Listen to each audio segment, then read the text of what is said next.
RMC, le week-end des experts. Votre auto, François Sorel, Jean-Luc Moreau.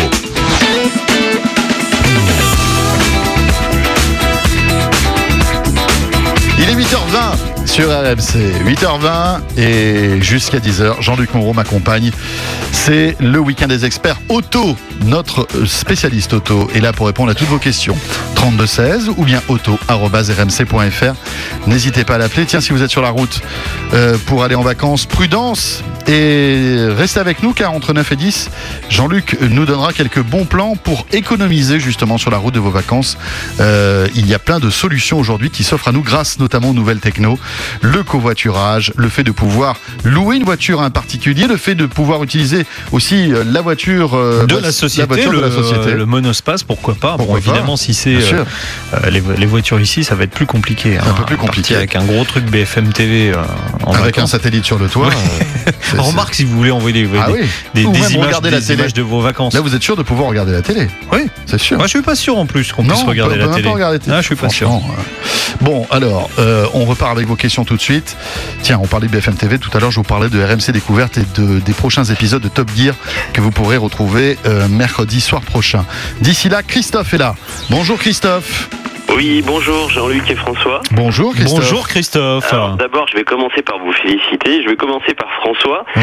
Je vais commencer par François. Je suis fan de nouvelles techno. Ah. J'adore de quoi je me mêle et la chaîne techno. Voilà. Bah c'est cool Christophe, merci beaucoup. Et puis pour Jean-Luc, j'ai été formateur automobile et les réponses techniques de Jean-Luc sont vraiment hyper top. Voilà. Merci. Oui, mais vous préférez quand même François à Jean-Luc, Christophe, on est d'accord. En fait, je me rends compte que François est un sacré bout en train. J'invite les auditeurs de votre auto à aller voir la chaîne techno parce qu'on se rend compte que c'est lui qui finalement amène les blagues.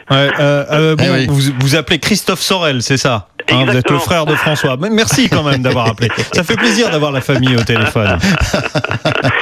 Bon alors Christophe. Je vous pose la question. Voilà, j'ai une Renault Zoé depuis avril et c'est vrai qu'on est pas mal questionné par l'entourage et on nous demande si la Zoé est une bonne voiture et on essaie de trouver tous les avantages possibles et je me disais que la question que je vais vous poser, ça pourrait être un sacré avantage pour les voitures électriques.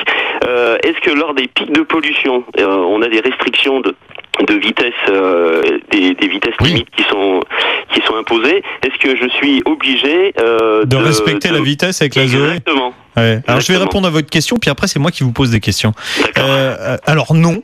Non, enfin, si vous êtes obligé de respecter la baisse de limitation de vitesse. Ah bon, avec une Zoé, c'est la même chose pour tout le monde. Il y a une limitation de vitesse, il n'y a pas une limitation de vitesse pour un type d'usager particulier. Le seul cas de figure, c'est les limitations pour les caravanes dans les descentes ou pour les camions à certains endroits.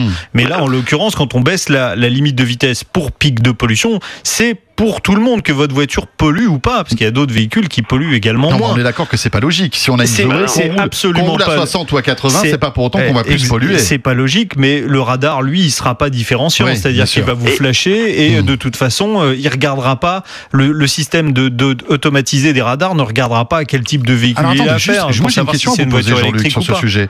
Les radars se mettent à jour et flashent à la vitesse. Pas tous. Mais c'est une possibilité. Si par exemple on passe à 60, les radars qui sont sur le périph' par exemple, flashent à 60 ? Pourrait. Ouais, mais ils le font pas. Flasher. Alors, il ne le faisait pas jusqu'à présent, et il est fort probable qu'il le fasse maintenant. Oui. Et de toute façon, alors le vrai problème, la vraie question qu'il faudrait se poser, c'est est-ce que c'est utile en matière de pollution de baisser la limitation de vitesse? Très honnêtement, ma grand-mère aurait dit c'est un cataplasme à une jambe de bois. D'abord, premier problème, on n'est pas forcément au courant qu'il y a une baisse de la limitation de vitesse. Bon, si vous êtes sur le périphérique, évidemment, à moins de pas savoir lire, il y a des gros panneaux qui disent attention pollution, baisse de la vitesse, mais si vous arrivez vous êtes par exemple en grande banlieue ou vous êtes en province et vous prenez une voie rapide et il y a de la pollution, la vitesse est limitée, vous n'êtes pas obligé d'avoir écouté la radio, vous n'êtes pas obligé d'avoir regardé la télé avant de partir de chez vous. Donc vous pouvez être verbalisé en étant de bonne foi. Donc il y a quand même ce problème-là déjà. Et puis le deuxième problème, c'est que quand vous avez typiquement les pics de pollution au mois de mars, on l'a déjà évoqué sur cette antenne, c'est des pics de pollution qui sont liés à ce qu'on appelle le nitrate d'ammonium. C'est des particules qui sont générées par les engrais qui sont épandus dans les champs. Donc baisser la limitation des voitures, franchement, ça sert absolument. On avait fait une émission d'ailleurs là-dessus. Exactement, ça sert absolument à rien. Franchement, c'est vraiment n'importe quoi. Et j'habite dans l'agglomération lyonnaise. Cette semaine, la cheminée de Fézin a craché noir pendant 3-4 jours. Et derrière, on nous demande de restreindre notre vitesse sur l'autoroute. Enfin bon. Voilà, donc vous serez malheureusement obligé de vous plier aux mêmes règles que tout le monde, même si vous êtes plus vertueux que les autres. Et c'est la même chose, hein, vous passez, admettons, il y a un camion garé devant un feu rouge et qui masque totalement le feu, vous grillez le feu, mais vous l'avez pas vu, il était invisible. Et ben vous serez verbalisé quand même. Voilà. Donc malheureusement, la règle est la même pour tout le monde. Peut-être que ça évoluera. Je peux pas rajouter ça dans la liste des avantages. Non, vous pouvez pas rajouter dans la liste des avantages. Mais peut-être que ça viendra, Jean-Luc. Peut-être que demain, on pourra faire le distinguo entre les voitures électriques. Vous savez pour déjà promouvoir aussi ces véhicules. Non, mais pour vous dire la stupidité de la réglementation, il va y avoir une taxe, on va dire sur les, ils appellent ça une écotaxe sur les camions, sur le kilométrage parcouru. Pour le moment, il n'y a pas de différenciation sur les camions électriques. Non, elle s'appelle écotaxe.